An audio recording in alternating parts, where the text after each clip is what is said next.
सुप्रभात मेरे प्रिय विद्यार्थियों। आज हम जानेंगे कृतिका में अध्याय 3 साना साना हाथ जोड़। आइए जानते हैं पाठ का सार। गंगटोक गैंगटॉक की रात्रि। लेखिका को गंगटोक शहर सुबह शाम और रात हर समय बहुत अच्छा लगता है। यहाँ की रहस्यमयी सितारों भरी रात लेखिका को सम्मोहित सी करती प्रतीत होती है। लेखिका ने यहाँ एक नेपाली युवती से प्रार्थना के बोल सीखे थे। साना साना हाथ जोड़ गर्दहूँ प्रार्थना। हामरो जीवन तिमरो कौशेली, जिसका हिंदी में अर्थ है छोटे छोटे हाथ जोड़कर प्रार्थना कर रही हूँ कि मेरा सारा जीवन अच्छाइयों को समर्पित हो। तो छात्रों, आप जान गए होंगे कि इसका हिंदी अनुवाद क्या है। साना साना हाथ जोड़ गर्दहु प्रार्थना, हामरो जीवन तिमरो कौशेली। छोटे छोटे हाथ जोड़कर प्रार्थना कर रही हूँ कि मेरा सारा जीवन अच्छाइयों को समर्पित हो। कंचनजंगा के दर्शन की प्रतीक्षा। सुबह लेखिका को यूमथांग के लिए निकलना था।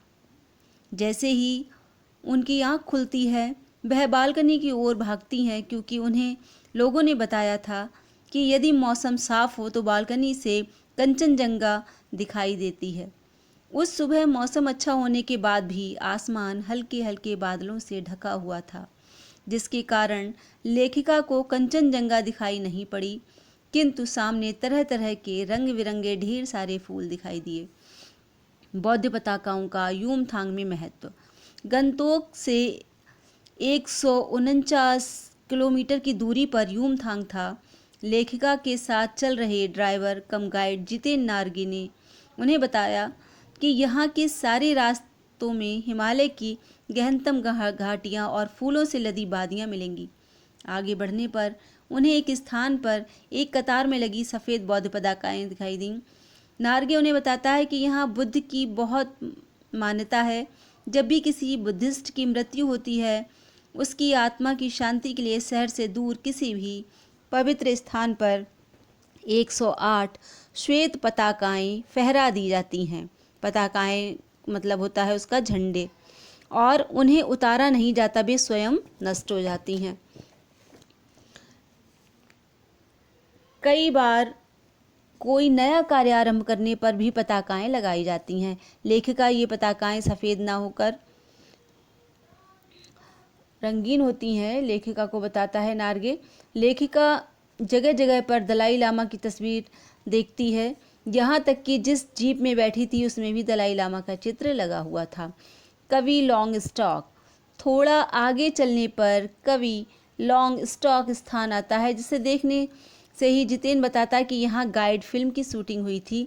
इसी स्थान पर तिब्बत के चीसखे बमसन ने लेप्चाओं के शोमेन से कुंजतेक के साथ संधि पत्र पर हस्ताक्षर किए थे, तथा उसकी याद में यहाँ पर एक पत्थर स्मारक के रूप में भी है।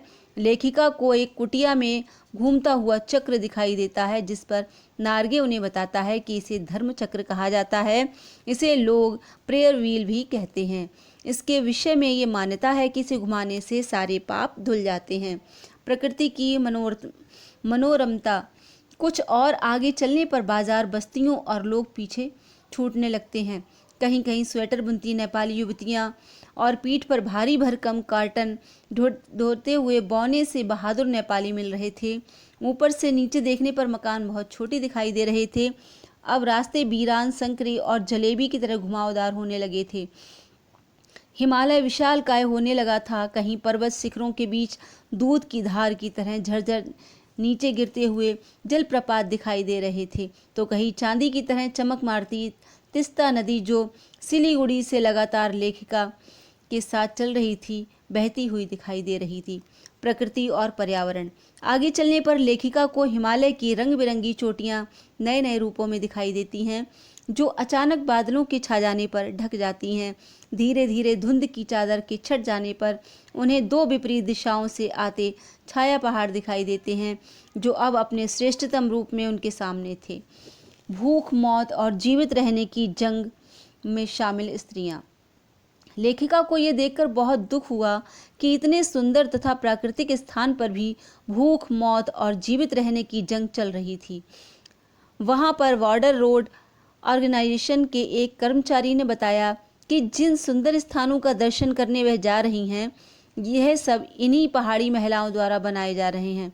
ये काम इतना खतरनाक है कि जरा भी ध्यान चूका तो मौत निश्चित है। लेखिका को ध्यान आया कि एक स्थान पर सिक्किम सरकार का लगाया हुआ बोर्ड उन्होंने पढ़ा, जिसमें लिखा था, ever wondered who defied death to build these roads. इसका हिंदी अनुवाद था, आप आश्चर्य करेंगे कि इन रास्तों को बनाने में लोगों ने मौत को झुठलाया है। वास्तव में कितना कम लेकर भी ये पहाड़ी स्त्रियां समाज को कितना अधिक वापस देती हैं। पहाड़ी जीवन की कठोरता। जब जीप और ऊंचाई पर पहुंची तो 7-8 वर्ष की उम्र के बहुत सारे बच्चे स्कूल से लौट रहे थे। जितेन उन्हें बताता है कि यहाँ तराई में ले देकर एक ही स्कूल है, जहाँ 3-3.5 किलोमीटर की पहाड़ी चढ़कर ये बच्चे स्कूल जाते हैं। पढ़ाई के अतिरिक्त ये बच्चे शाम के समय अपनी माँ के साथ मवेशियों को चराते हैं, पानी भरते हैं और जंगल से लकड़ियों के भारी भरकम गट्ठर ढोकर लाते हैं। लायुंग के प्राकृतिक दृश्य। युमथांग पहुंचने के लिए लायुंग में जिस मकान में लेखिका व उनके सहयात्री ठहरे थे, वह तिस्ता नदी के किनारे लकड़ी का एक छोटा सा घर था। वहाँ का वातावरण देखकर उन्हें लगा कि प्रकृति ने मनुष्य को सुख शांति, पेड़ पौधे, पशु सभी कुछ दिए हैं, किंतु हमारी पीढ़ी ने प्रकृति की इस लय ताल और गति से खिलवाड़ करके अपराध किया है। लायुंग की सुबह बेहद शांत और सुरम्य थी। वहाँ के अधिकतर लोगों की जीविका का साधन पहाड़ी आलू, धान की खेती और दारू का व्यापार था। भारत का स्विट्जरलैंड। बर्फबारी देखने के लिए लेखिका अपने सहयात्रियों के संग लायुंग से 500 फीट की ऊंचाई पर स्थित कटाओ नामक स्थान पर जाती है।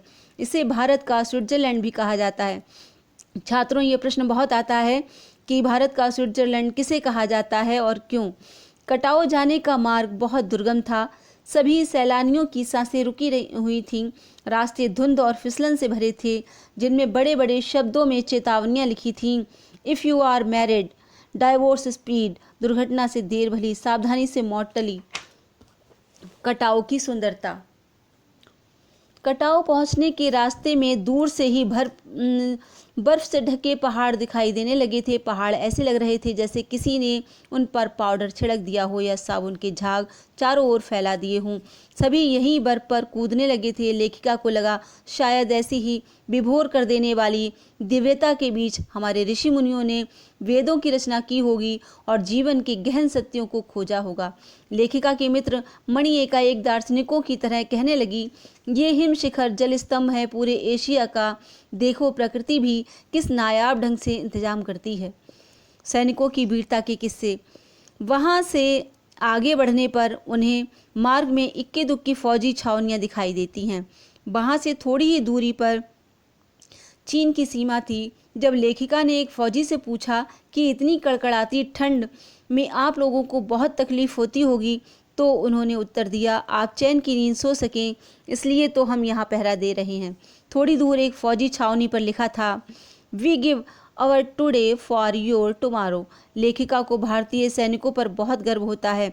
वह सोचने लगती है कि पौष और माघ के महीनों में जब केवल पेट्रोल को छोड़कर सब कुछ जम जाता है, उस समय भी ये सैनिक हमारी रक्षा के लिए दिन रात लगे रहते हैं। युमथांग की घाटियों में ढेरों प्रियोता और रूडोडेंड्रो के फूल खिले हुए थे।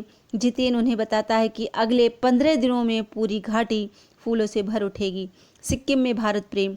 लेखिका युमथांग में चिप्स बेचती हुई एक युवती से पूछती है, क्या तुम सिक्किमी हो? वह युवती उत्तर देती है, नहीं, मैं इंडियन हूँ। लेखिका को ये जानकर बहुत प्रसन्नता होती है कि सिक्किम के लोग भारत से मिलकर बहुत प्रसन्न हैं। सिक्किम से जुड़ी लोक मान्यताएं। जब लेखिका को उन्हें जीप में बिठाला गया, तब एक पहाड़ी कुत्ते ने रास्ता काट दिया। लेखिका की साथी मणि बताती है कि ये पहाड़ी कुत्ते हैं जो केवल चांदनी रात में ही भौंकते हैं। वापस लौटते हुए जितेन उन्हें जानकारी देता कि यहाँ पर एक पत्थर है जिस पर गुरु नानक के पैरों के निशान हैं। कहा जाता है कि यहाँ गुरु नानक की थाली से थोड़े से चावल छिटक कर बाहर गिर गए थे और जिस स्थान पर चावल छिटक गए थे वहाँ चावल की खेती होती है। गेदुम का महत्व। जितेन उन्हें बताता है कि 3-4 किलोमीटर आगे गेदुम नामक एक स्थान पर देवी देवताओं का निवास है। सिक्किम के लोगों का विश्वास है कि जो यहाँ गंदगी फैलाता है उसकी मृत्यु हो जाती है। लेखिका के पूछने पर कि क्या तुम लोग पहाड़ों पर गंदगी नहीं फैलाते, तो वह उत्तर देता है, नहीं मैडम, हम लोग पहाड़, नदी, झरने सब इनकी पूजा करते हैं। तो छात्रों, ये यात्रा वृत्तांत है साना साना हाथ जोड़, जो मधु कांकरिया ने लिखा है। आपने जाना आज इसका सार, और आप स्वस्थ रहें, खुश रहें, प्रसन्न रहें। इसी के साथ मैं अपनी कक्षा का समापन करती हूँ। धन्यवाद।